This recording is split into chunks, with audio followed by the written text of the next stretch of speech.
The baptism of fire and water did, after all, have its consequences for the two who had gone through it. In the night, the child was seized with a sharp catarrhal fever, and Felicitas awoke next morning with a violent headache. Still, she performed the tasks entrusted to her with her usual punctuality. The injured arm hindered her but little, for the excellent salve had done its duty during the night.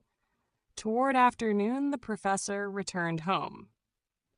He had just successfully performed an eye operation on which no physician had hitherto dared to venture. In his gait and bearing he showed, as always, that quiet, ruthless self-possession which seemed incapable of disturbance. Even the strong color of his face was not heightened by a single shade. Yet whoever knew his eyes must have noticed the unwonted brightness that shone from under his thick brows.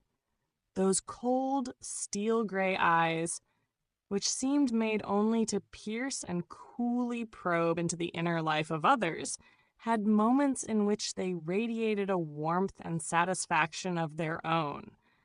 He halted at the door leading into the yard and spoke to Friederike, who was coming into the hall with a pail of water, asking after her health. "I am quite myself again, Professor," she replied, setting down the pail. "But over there," she pointed across the yard to a ground-floor window.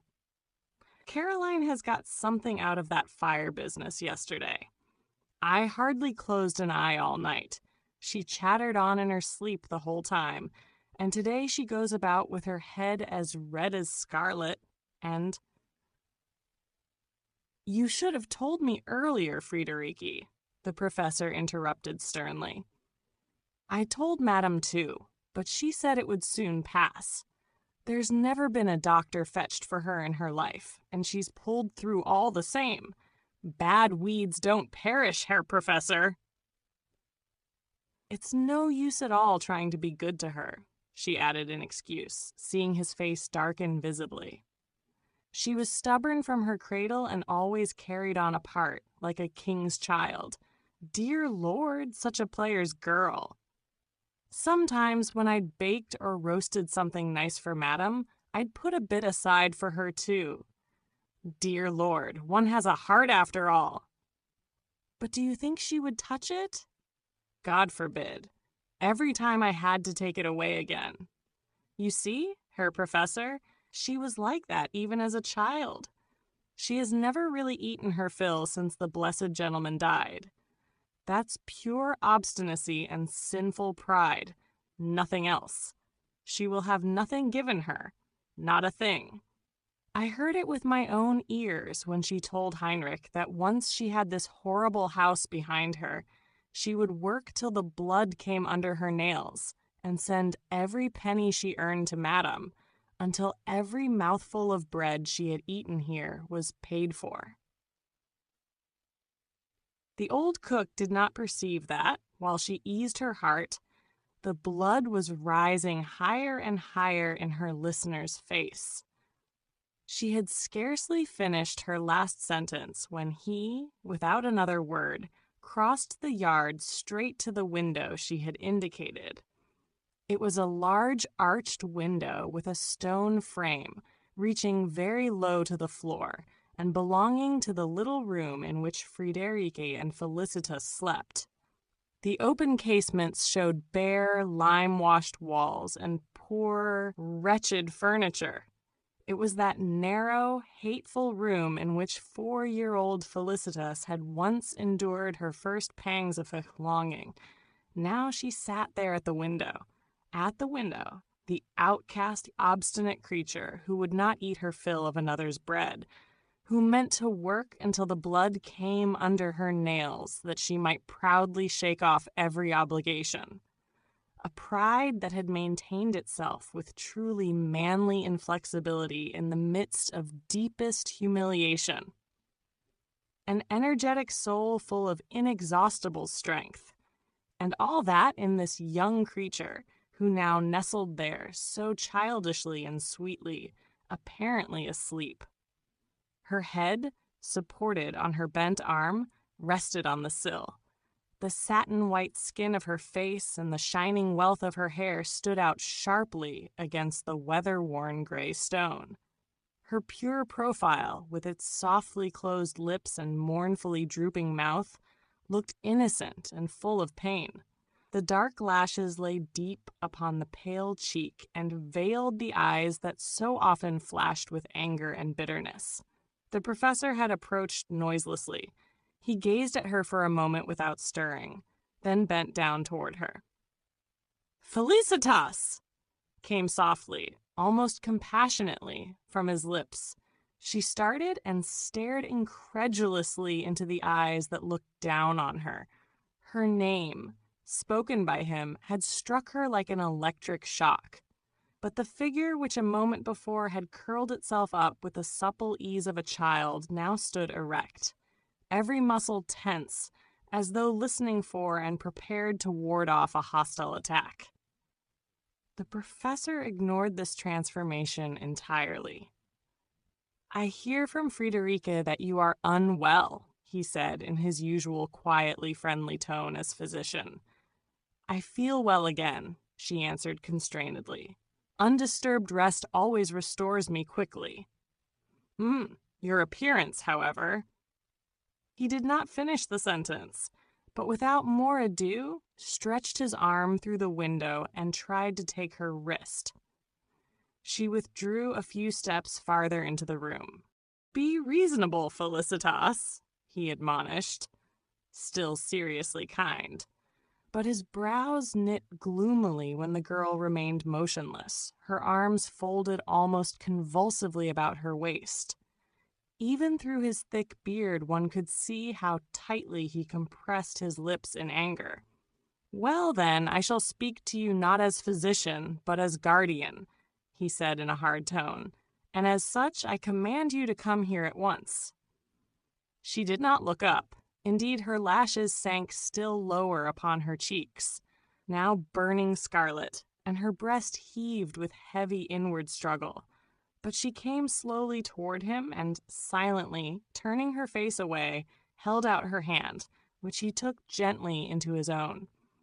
This extraordinarily small and slender, yet hard-worked hand trembled so violently that a deep compassion seemed to pass over the professor's grave features. "Foolish, willful child!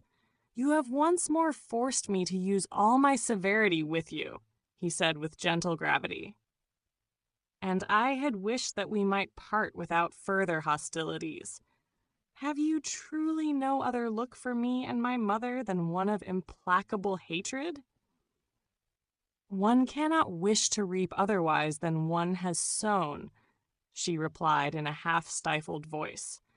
She strove continually to free herself, and her eyes rested with such silent horror on the fingers that encircled her wrist, softly yet firmly, as though they were red-hot iron.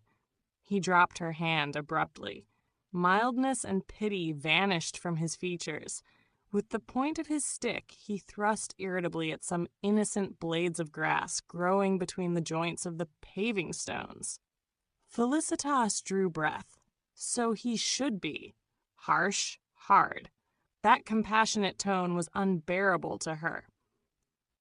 "Always the same reproach," he said at last coldly. "No doubt your excessive pride has often been wounded. It was indeed our very task to bring you down to the most moderate claims. I can, however, calmly bear your hatred. I have wished only your good. And as for my mother, well, her affection may be difficult to win. I do not deny it, but she is incorruptibly just, and her fear of God alone would never have suffered you to be truly wronged or injured. You are about to go out into the world and stand upon your own feet. In your position, you need, above all, docility. How will intercourse with your fellow men be possible at all with the false notions you cling to so obstinately? How do you hope ever to win even a single heart with those defiant eyes?" She raised her lashes and looked at him calmly and firmly. If anyone can prove to me that my opinions cannot bear the test of morality and of pure reason, I shall gladly abandon them, she answered in her deep, expressive voice. But I know I am not alone in the conviction that no human being, whoever he may be, has the right to sentence others to spiritual death. I know that 1,000 others feel with me how unjust and culpable it is to deny a human soul the right to strive upwards because it dwells in a body of lowly birth. I go out among men with confidence, for I trust them and firmly hope to find those toward whom I shall assuredly not stand defiant. An unhappy child of man like myself, forced to live among unfeeling natures, has no other weapon than its pride, no other support than the consciousness that it too is a child of God, spirit of his spirit. I know that for him all those grades and barriers of human society do not exist. They are man's invention, and the smaller and more pitiful the soul, the more obstinately it clings to them. She turned slowly away and disappeared through the door leading into the servants' room, and he remained outside, staring after her. Then he pressed his hat deep upon his brow and walked toward the house. What passed in that bowed head no one could have guessed. This much, however, was certain. The brightness he had brought home in his eyes was gone. The heavy, brooding spirit lay once more upon his deeply furrowed brow. In the hall, the lawyer Frank and Heinrich were standing together. The professor looked up quickly, as if roused, when their voices reached his ear. "Well, you have patients in the house, Professor?" asked the lawyer, holding out his hand. "That fire adventure has had awkward consequences, I hear, the child." "Has a clear case of catarrhal fever," the professor added dryly. He was plainly in no mood for further discussion. "Ah, Herr Professor, that won't be of much account," put in Heinrich. "The child's a poor, sickly creature anyway, and whimpers all day long. But if a girl like Fee, who doesn't have a vein ache in her all year round, lets her head hang, it gives a man a scare."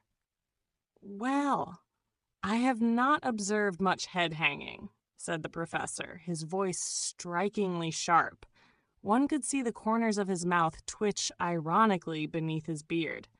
"Her head is as firm on her shoulders as anyone's. You may rely on that, Heinrich." He went upstairs with the lawyer.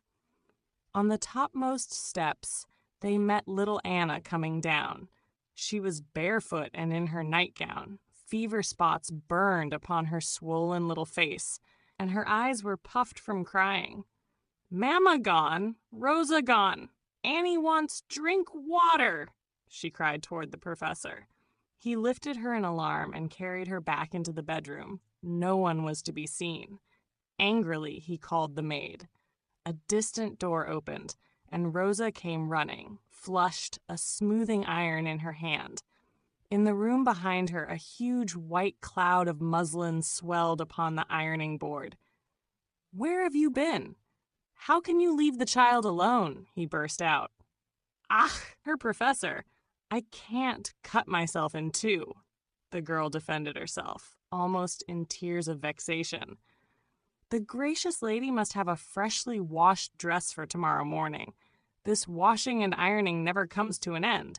If you only knew, such a dress is a heathenish lot of work." She broke off. The lawyer burst into loud laughter. "Oh, the lady in the simple white muslin dress!" he cried, holding his sides. The professor's gloomy, embarrassed face seemed to him irresistibly comic. "The gracious lady said," Rosa resumed, "it was only a light cold with Annie. She could very well be alone for half an hour. She put all sorts of toys on the bed with her." "And where is my cousin?" the professor interrupted harshly. "The gracious lady has gone with Madame Hellwig to the missionary meeting." "So," he cut her short. He looked grim enough. Now go and finish your finery, he ordered, pointing to the door from which she had come. Then he called for Friederike, but the old cook had both hands buried in a freshly mixed dough and sent Felicitas instead. The girl came up the stairs. The delicate flush of inward excitement still lay upon her cheeks, yet her eyes swept coolly and gravely over the professor's disturbed face. She remained standing in calm, firm attitude and waited silently for his commands. It evidently cost him a great effort to address her. "Little Anna is without anyone to watch her. Will you stay with her until her mother returns?" he asked at last. An attentive ear could not fail to detect that he forced his voice into a friendly tone. "Very willingly," she answered frankly, "but I have a scruple. The counselor's widow does not like to see the child with me. If you are willing to take the responsibility, I will stay." "Yes, I take it." Without another word, she went into the bedroom and closed the door. The lawyer followed her with kindling eyes. "Fee, he oddly enough calls her," he said to the professor as they mounted together towards the second floor. "And strange as the name may sound on his rough tongue, it suits her appearance perfectly. I must frankly confess I cannot comprehend how you and your mother find courage to place this remarkable girl on the same level as your old cook and that pert little chamber puss down there." "Ah, we should have wrapped her in velvet and silk, you mean?" cried the professor with a vehemence his friend had never before seen in him. "And because the house of Hellwig has no daughter, the empty place could, in your opinion, not have been more fittingly filled than by this fee, or rather, Sphinx, as I call her. You have always been a dreamer. Besides, you are perfectly free." His tone vibrated with inner agitation. "To make the juggler's daughter, Mrs. Frank. My blessing as guardian you have." The lawyer's delicate face flushed to the curls on his brow. For a moment he looked earnestly out of the window down upon the marketplace. They had entered the professor's room during their talk. Then he turned back with a smile. "So far as I understand the deepest nature of the girl, she will scarcely trouble herself about your guardian's blessing. I should therefore be thrown entirely upon her decision," he replied, not without a touch of irony. "And if you fancy the name juggler's daughter will frighten my ears, you are strangely mistaken, my highly respected professor. You, to be sure, with your principles, could not entertain such a thought without a violent shock to your nerves.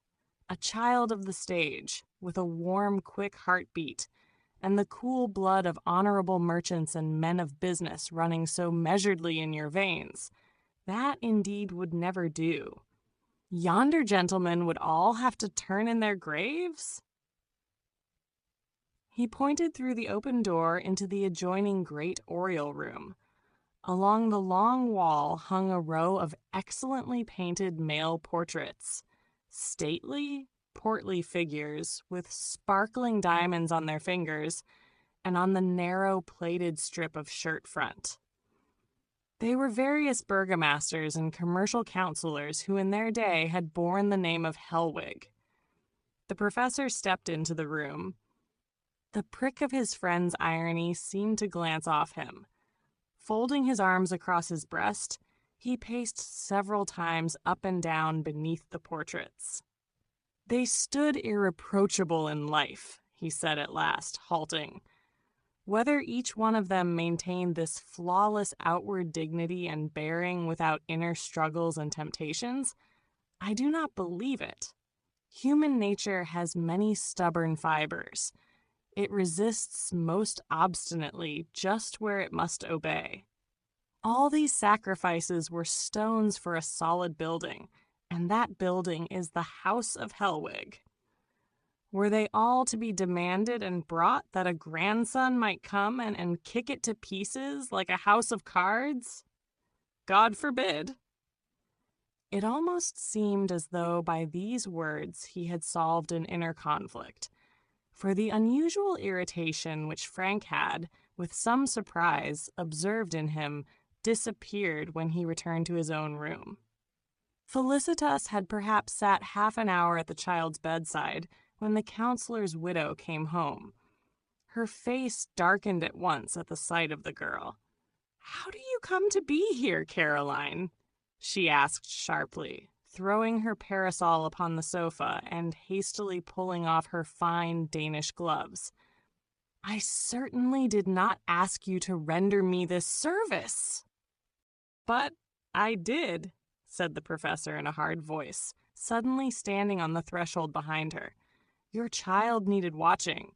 It came to me barefoot on the stair." "Impossible! Why, Annie? How could you be so naughty?" "Are you honestly in doubt, Adele, who deserves the reproach here?" asked the professor, still mastering himself, though his voice already growled. "My God, I am quite beside myself at the neglect of that creature Rosa. She has nothing on God's earth to do but look after the child. But I know how it is. Turn one's back, and she is gaping out of the window or standing before the glass. She happens at this very moment to be at the ironing board, laboring in the sweat of her brow over a dress which you must à tout prix wear tomorrow," the professor cut in, accenting each word with cutting sarcasm. She started violently. For an instant, the deepest confusion was written on her face. But she recovered herself quickly. "Heaven, how foolish!" she cried peevishly, wrinkling her white brow. "She has misunderstood me utterly again. Such is my constant misfortune." "Very well," he persisted.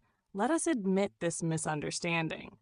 But how could you entrust your sick child to her alone, when you yourself have just emphasized her unreliability?"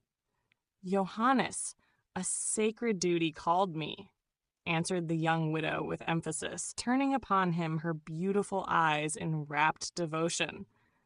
"Your holiest duty is that of a mother," he exclaimed. For the moment he was very angry. "I did not send you here to busy yourself with mission affairs, but solely and simply for the child's sake. For God's sake, Johannes, if Aunt and my father could hear you. You thought otherwise once. I readily admit it, but independent thought will always bring us back to this unshakable moral principle, that we must, before all else, devote our whole strength to the ground on which Providence has placed us.